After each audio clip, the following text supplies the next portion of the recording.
How do you get a refund for the Fisher-Price Rock and Play Sleeper? You've heard about the recall, you've stopped using it, now you just want your money back. Well, in this video, I'll walk you through the three-step process. Keep watching.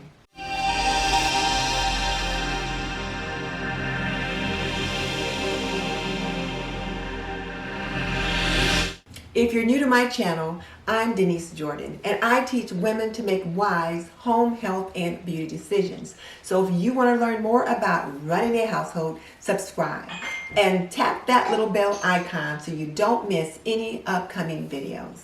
Okay, let's jump into it. Just 5 days ago, Fisher-Price recalled all models of the Rock and Play Sleeper. That's more than 4.7 million sleepers.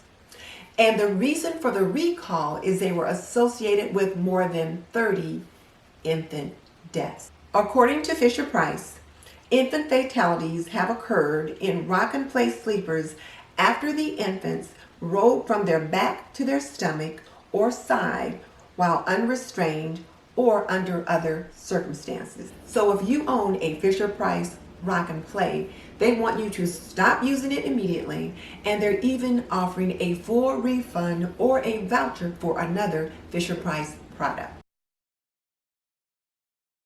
Here's what you need to do to get the refund. If you bought your Rock and Play on or after October 12th, 2018, you're eligible for a full refund. If you still got your sales slip, they'll refund the full amount of the purchase price plus any taxes that you paid on the item. If you don't have your receipt, then what you'll want to do is to write the month and the year that you purchased your Rock and Play on the hub assembly part, and that's the part that you'll be sending in with your mailing label. And we'll talk more about that hub assembly part later. So stay until the end so I can explain to you how to get access to the hub assembly part. If you purchased your Rock and Play or you received it as a gift prior to October 12th, then you're eligible for a voucher for another Fisher-Price product. Again, they want you to have the receipt if at all possible. So if you've got the receipt, you submit that with the application process that we're going to talk about, and then you're eligible for a voucher for another Fisher-Price product. If you don't have your receipt, then you'll still want to write the month and the year that you received or that you purchased that Rock and Play on the hub assembly part, and then send that in, and then Fisher-Price will determine what you're actually eligible for. And then once you mail it in, you're going to need to be patient because it takes about 3 to 4 months for it to all process. So it's going to take some time before they get back to you. So you're probably wondering, well, how do you get the mailing label and what is that hub assembly thing that I keep talking about? Well, there's a process that you have to go through to get the mailing label. And the first thing you want to do is to visit the Mattel and Fisher-Price customer service page. And I will link that page below so that you can get it pretty easily. And then read the recall information that is listed on the page. And they even show on that page the pictures of the parts that you're going to be sending in. And at the bottom of that page, there'll be a link that says, click here to proceed with your application. So you click there, and then the next screen that pops up will ask you to choose your country, and there'll be a flag of the United States and a flag of Canada. And you choose which one you need, US or Canada. And then the next screen that pops up shows you again what the hub assembly parts look like. And it gives you the product number, which is really not relevant right now because all models of the Rock and Play have been recalled, but that information is there. And then you choose the quantity of Rock and Play sleepers that you have. You might have two. Maybe you have one that you keep at your house and one that you keep at the grandparents'. Regardless, you choose the quantity of the Rock and Plays that you have. And then click Continue. The next screen is the consumer information page, and that's where you put in your contact information, name, address, phone number, the whole 9 yards, and then click Checkout. When you come to the checkout page, what pops up is information confirming what you've submitted. So you have the opportunity to review what you've put in there, your billing information, your shipping information, that kind of thing. And there's another heartfelt statement from Fisher-Price explaining their mission and their love for children. And then they're letting you know that they've received your information and that you can expect a mailing label within 10 business days. So this whole process hinges on you receiving that mailing label. Now, the trickiest part about this whole process is getting access to the hub assembly parts, because you have to disassemble the sleeper to get at them. And I'll show you how to do that, but it takes some doing to get that thing apart. And you have to be pretty strong or pretty crafty to get that apart.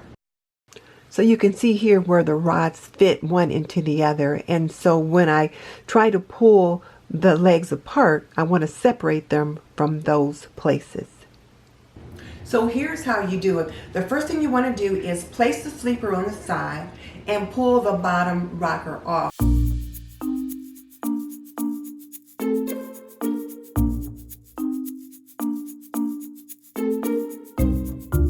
So this is really hard to do, but to make it a little easier to come apart, take a rubber mallet and strike the rocker close to the bottom a sharp blow. That releases it just enough to allow you to pull it apart. And then do the same thing on the other side, and then set those pieces aside. To get at the top pieces, you want to collapse the rock and play sleeper by pushing the buttons on the side and then folding it over and laying it on its side. And you can see where one piece has been inserted up into the other. Try to pull it apart. And again, it's probably not going to come apart very easily, so you can take the rubber mallet and strike it that way, and that will loosen it up just enough to pull it apart.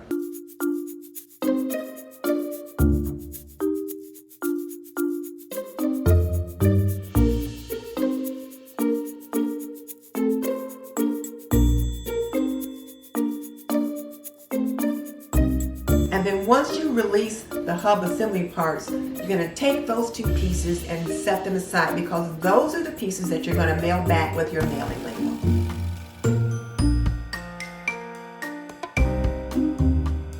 Box up the rest of the pieces and put it in your garage or in your attic. Don't discard it just yet.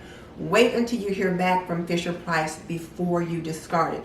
Now, let's say you're one of those people that you have a rock and play and you're not concerned about a refund, you just want to get rid of it. Then take it apart as I've just demonstrated.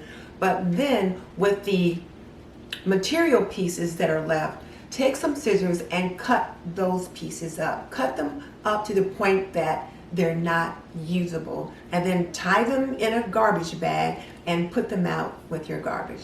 But make sure they're not usable.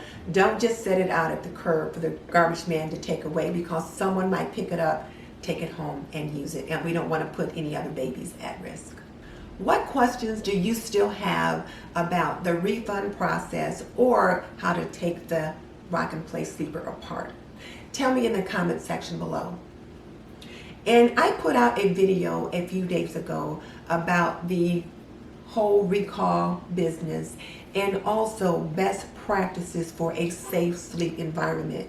If you missed that video, I'll link it below so that you can take a look at it. Like this video if you like it, and by all means subscribe. I would love to have you as a member of the TNT community. In the meantime, this is Denise Jordan saying goodbye. I will see you in the next video.